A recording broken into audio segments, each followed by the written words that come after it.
భూమిని నమ్ముకున్న అన్నదాతలకు అతివృష్టి అనావృష్టి వల్ల నష్టాలు తప్పడం లేదు. ఏళ్ల తరబడి ప్రకృతి ప్రకోపానికి బలైన రైతులు ప్రత్యామ్నాయ మార్గాలపై దృష్టి పెడుతున్నారు.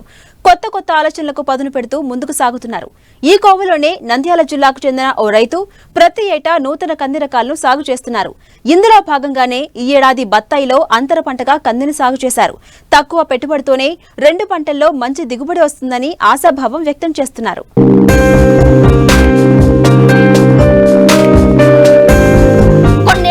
వాతావరణ పరిస్థితుల్లో నెలకొంటున్న మార్పుల వల్ల అన్నదాతలు తీవ్ర ఇబ్బందులు పడుతున్నారు. పెరిగిన పెట్టుబడులు, కూలీల కొరత కారణాల వల్ల దీర్ఘకాలిక ఆదాయాన్నిచ్చే పండ్ల తోటల పెంపకంపై దృష్టి సారిస్తున్నారు. నంద్యాల జిల్లా ఆళ్లగడ్డ మండలం మిట్టపల్లె గ్రామంలోని రైతు హుసేనయ్య ఈ కోవకు చెందినవారే. తనకున్న 6 ఎకరాల్లో 2.5 ఎకరాల్లో జంబేరీ రకం బత్తాయిని సాగు చేస్తున్నారు. మిగతా భూమిలో వరి పంటను పండిస్తున్నారు. అయితే ఈ రైతు ప్రతి ఏడాది నూతన కంది రకాలను సాగు చేస్తూ వచ్చిన దిగుబడులను విత్తనం అభివృద్ధి చేస్తూ విత్తనంగా అమ్ముతూ అధిక లాభాలను ఆర్జిస్తూ ఉంటారు. ఈ ఏడాది కూడా గుజరాత్ రాష్ట్రం నుంచి N9 రకం కందిని తీసుకొచ్చి బత్తాయి తోటలో అంతర పంటగా నాటారు. ప్రస్తుతం పంట దిగుబడులు చేతికి వచ్చాయి. కోత కోసేందుకు సిద్ధంగా ఉన్నారు. అయితే ఈ రకం గుణగణాలేంటో రైతు అనుభవం ద్వారా తెలుసుకుందాం. నేను గత 25 సంవత్సరాల నుంచి వ్యవసాయం చేస్తున్నాను. నాకు సొంత భూమి 6 ఎకరాలు ఉంది. ఈ కంది రకం వచ్చేసి S9. ఇది గుజరాత్ నుంచి ఒక సైంటిస్ట్ ద్వారా ఒక 8 కేజీలు సేకరించాను. ఈ విత్తనము ఆగస్టు 1వ తేదీన విత్తినాను. ఇది విత్తిన తర్వాత 40 రోజులకు ఒక 2020 ఒక DAP వేశాను. 60 రోజులప్పుడు కొనలు తీసినాము. తర్వాత ఇంకా మొగ్గ కల్లి టైంలో స్ప్రేయింగ్ వచ్చేసి క్యూరాక్రాను ప్లస్ ఎస్పేటు ప్లస్ వేప నూనె కలిపి పిచికారి చేసినాం. మళ్ళీ మొగ్గ టైంలో వచ్చేసి టర్మినేటరు ప్లస్ డెసిస్100 ప్లస్ పూత మందు ఒక రౌండ్ కొట్టేసాము. మళ్ళీ పూత ఫుల్గా టైంలో టర్మినేటరు ప్లస్ డెసిస్100 మళ్ళీ పూత మందే కొట్టేసినాము. పూత బాగా ఉండి సగము తట్ట సగం పూత దశలో డెలిగేటు ప్లస్ డెసిస్100 స్ప్రే చేసినాము. కాయ పక్వానికి వచ్చినాక బాగా కాయ ముదిరినాక కొంచెం నుసి పురుగు పడకుండా యాంప్లిగో స్ప్రే చేసి నీటి తడులు మాత్రం 2 తడులు ఇచ్చేసినాము. ఇది వచ్చేసి డ్యూరేషన్ 170 రోజులుగా కనపడుతుంది. నాకు ఈల్డింగ్ వచ్చేసి 15 క్వింటాలు వస్తుందని ఆశిస్తున్నాను. ఇప్పుడున్న మార్కెట్ ప్రకారము క్వింటా 9,000తో ప్రకారము ఎకరా 15 క్వింటాలు అయితే 1,35,000 వస్తుంది. వస్తే మనకు ఈ కందిగురు విత్తనము, మందులు, నీళ్ళ మందులు, కల్టివేషను అన్ని ఖర్చులు 35,000 ఖర్చు వచ్చింది. ఈ 35,000 ఖర్చును 1,00,000 నికరాదాయం కందిలో ఉంటుందని ఆశిస్తున్నాను.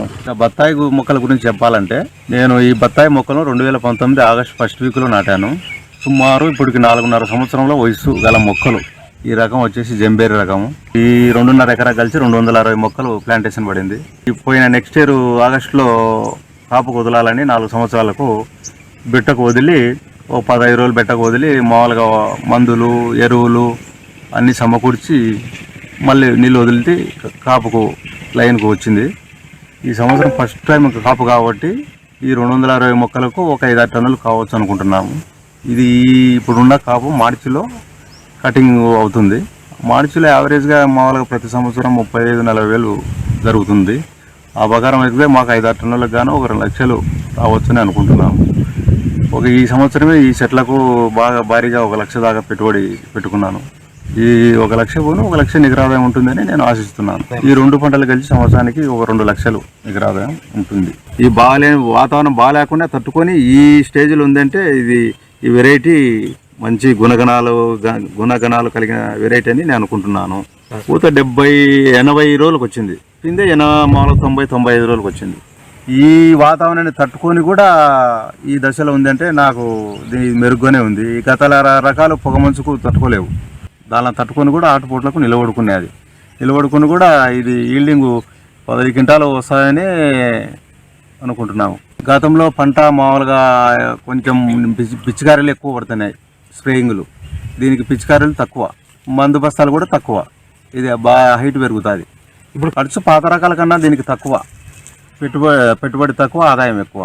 పండ్ల తోటల్లో అంతర పంటల సాగు చేయడం వల్ల నిత్యం పని ఉండడంతో పాటు ప్రతిరోజు ఆదాయం సమకూరుతుంది. అందుకే సీజన్కు అనుకూలంగా కొంచెం తెలివిగా ఆలోచించి పంటలు సాగు చేస్తే వ్యవసాయం లాభసాటిగా ఉంటుందని ధీమా వ్యక్తం చేస్తున్నారు రైతు హుసేనయ్య. పండ్ల తోటలు సాగు చేస్తున్న వారికి ప్రభుత్వం తరపున ప్రత్యేక రుణాలు అందజేసి ప్రోత్సహించాలని కోరుతున్నారు.